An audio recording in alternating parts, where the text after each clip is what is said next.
Hi everybody, I'm here again to talk to us about an issue that threatens people's willpower, mind pollution, mental pollution. There's so much psychological inhibitions that pollute our mentality. Might be arguable when we say some of them are genetic, but I think it's relatively acceptable when we say some of them are, social or environmental. Basic biology tells us that two things make up a personality or a human being: genes and socialization. Relatively, one agrees. But then, have a mindset informs or deforms our perception of reality. Hence, the need to cleanse every polluted mindset. Some of the inhibitions we acquired, during training. The child is born, kind of things to see the parents doing or the people that foster the child. It's only to children imitate, they learn by imitation.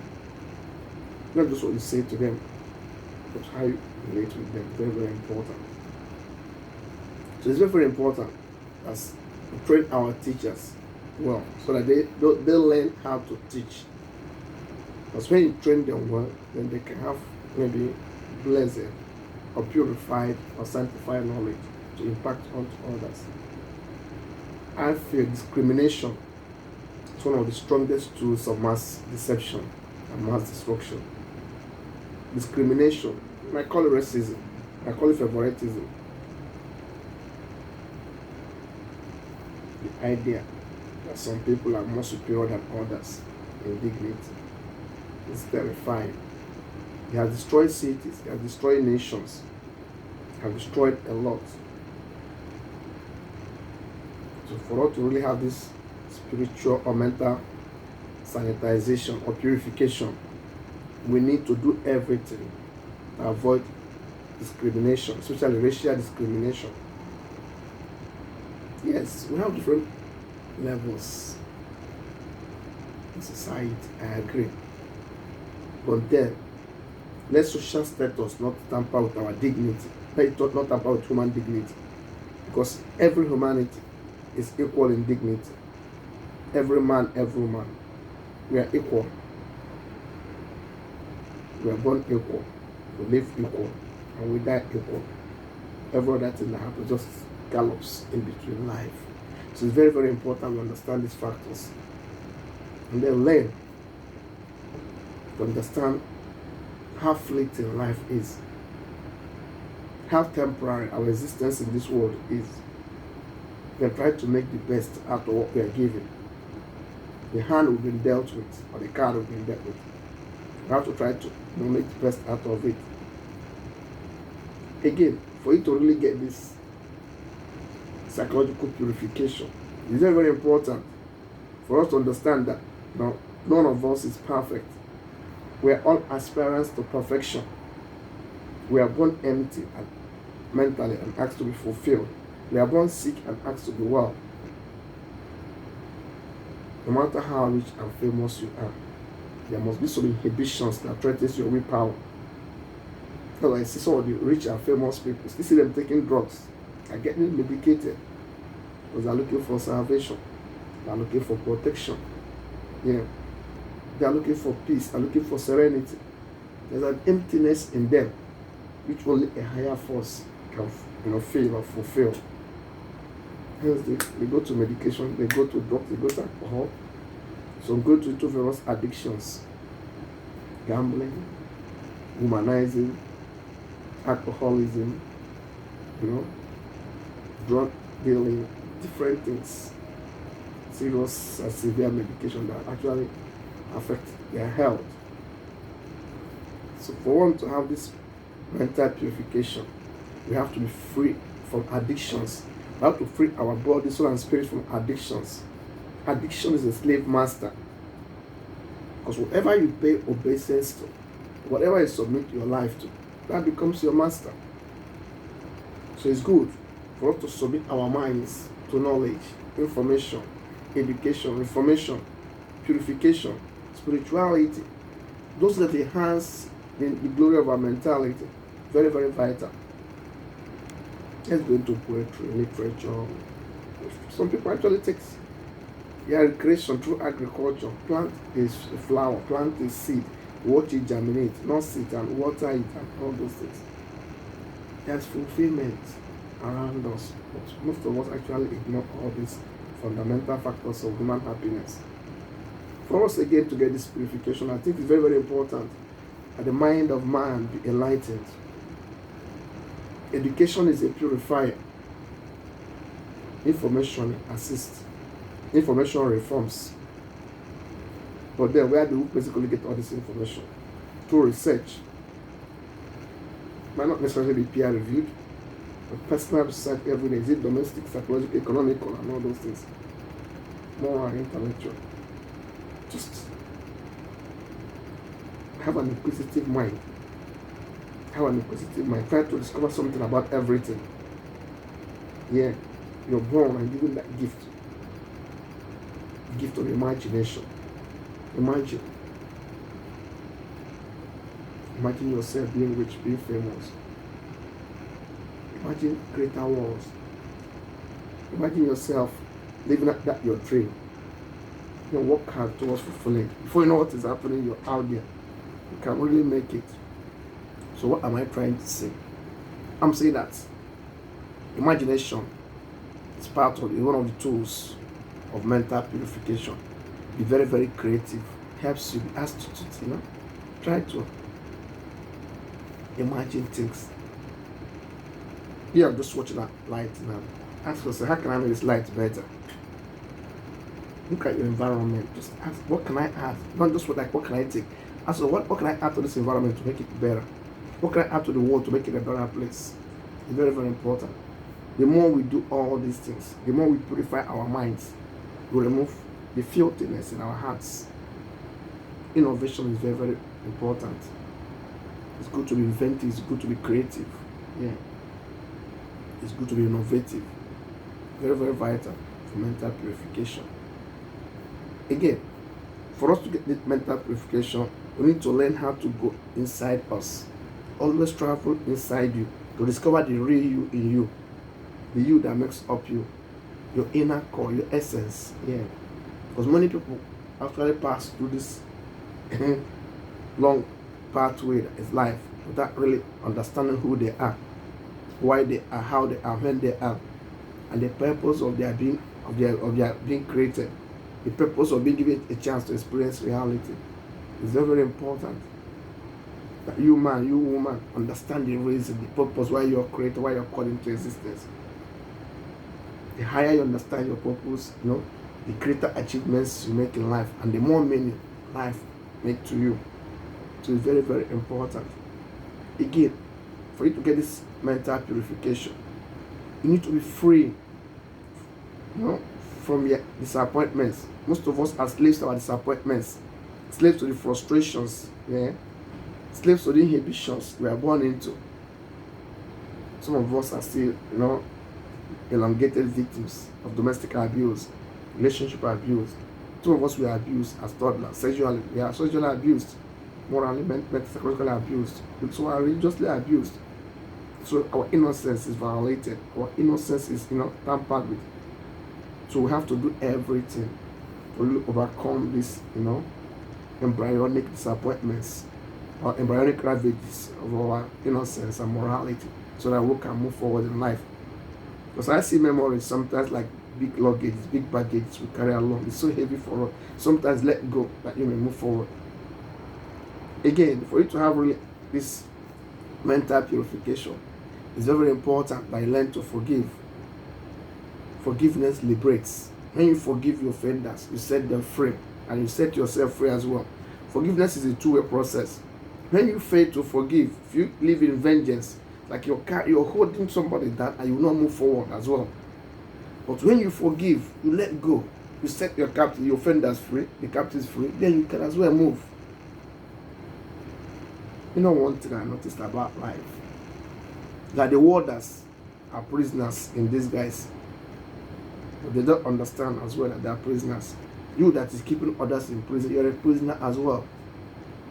Set your captives free, forgive and forget, let go, because you are not perfect as well. So for you to have this mental purification, it's very, very vital for you to understand and appreciate the utility, the value in forgiveness.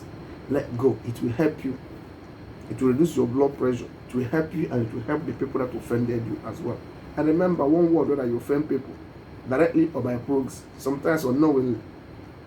Yeah. So most of us are offenders by proxy. Again, for you to have this mental purification we're talking about, you need to acknowledge the author of your reality, the author of your personality, the one that called you into existence, the author of your spirituality.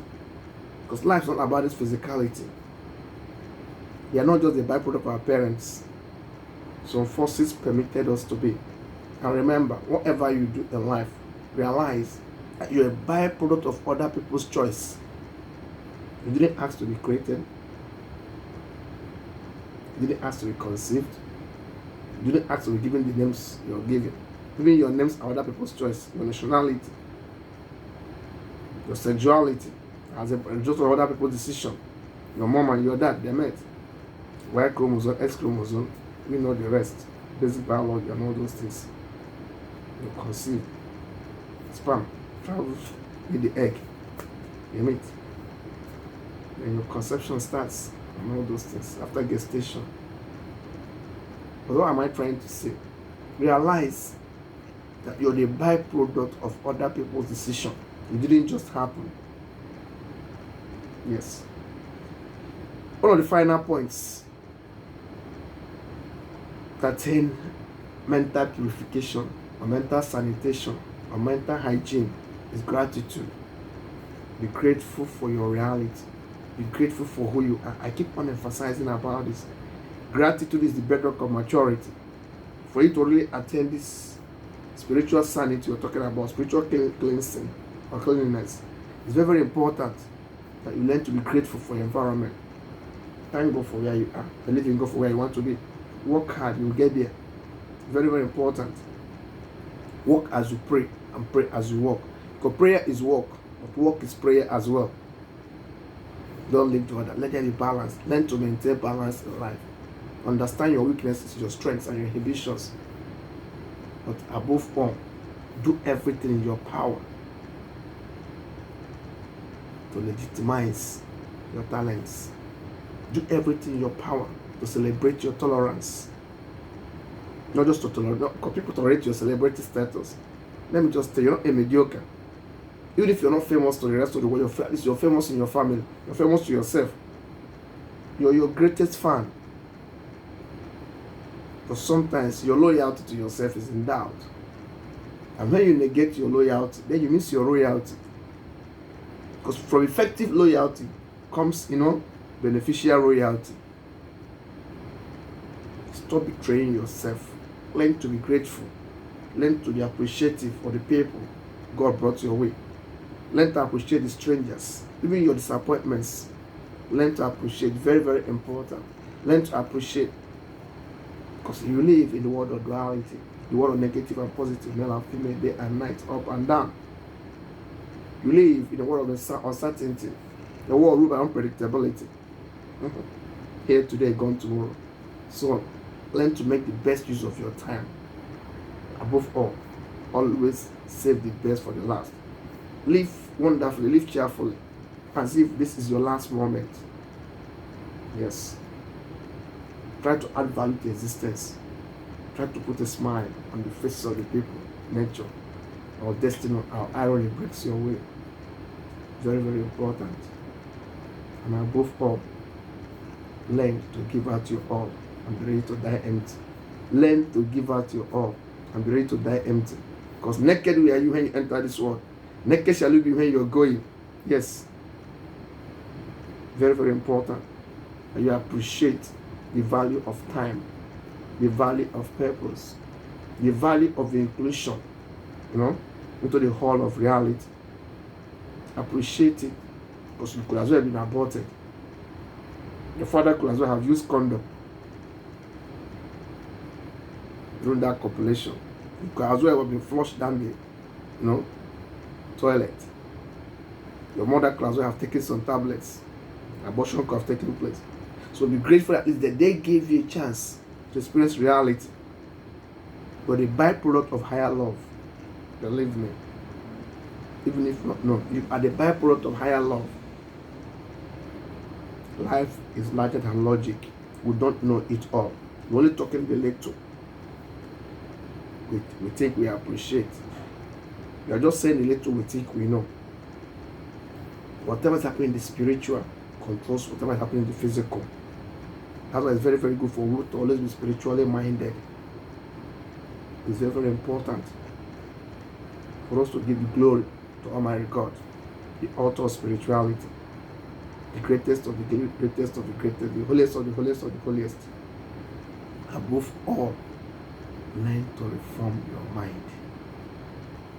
Learn to add value to your mentality.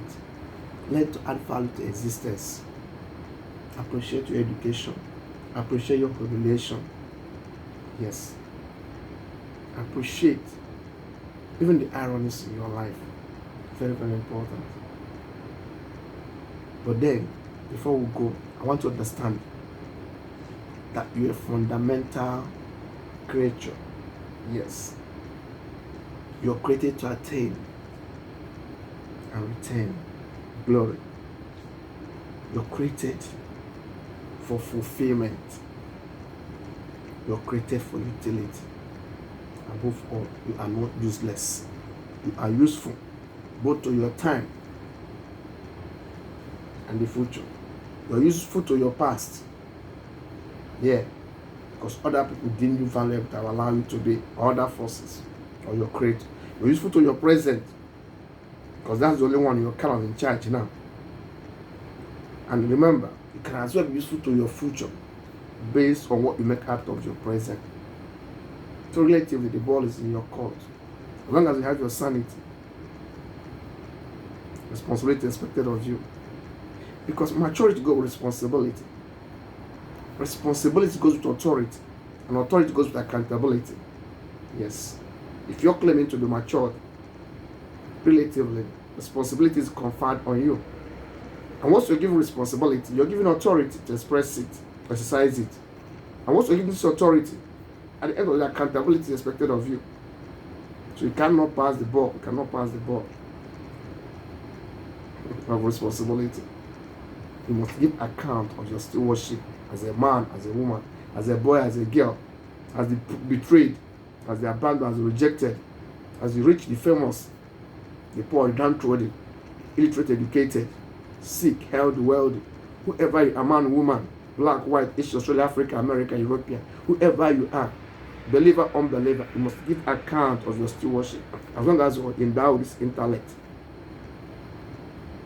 So please save the best for the last and be prepared to meet your Creator. Because to whom much is given, much is expected. Above all, the most talented are the most haunted. You are passing through all those things because of the talent you are endowed with. So learn to realize who you are and make the best out of it. I wish you good luck in this journey of life. I wish you happiness. I wish you peace. Above all, I wish you eternal salvation found in Jesus Christ of Nazareth. I wish you a wonderful existence. And I wish at the end of the day that we meet in heaven saying, Holy, holy is the Lord. During the 24 elders to glorify Almighty God. I mean, we have one of the most important sentences on the last day. May we be among those whom Almighty God will say, welcome my wonderful children. You have done the good work of your Father. Come to the wonderful place and peaceful place I preserve for you forever and ever. May this statement welcome us on the judgment day. All to the glory of Almighty God and betterment of our lives. I love you. I love you all. But God loves us better. Have a blessed day. And please enjoy the rest of your life. Thank you. Thank you. It's your friend again, Kanaya. from Life and Favor Assembly, London. Thank you. Bye bye.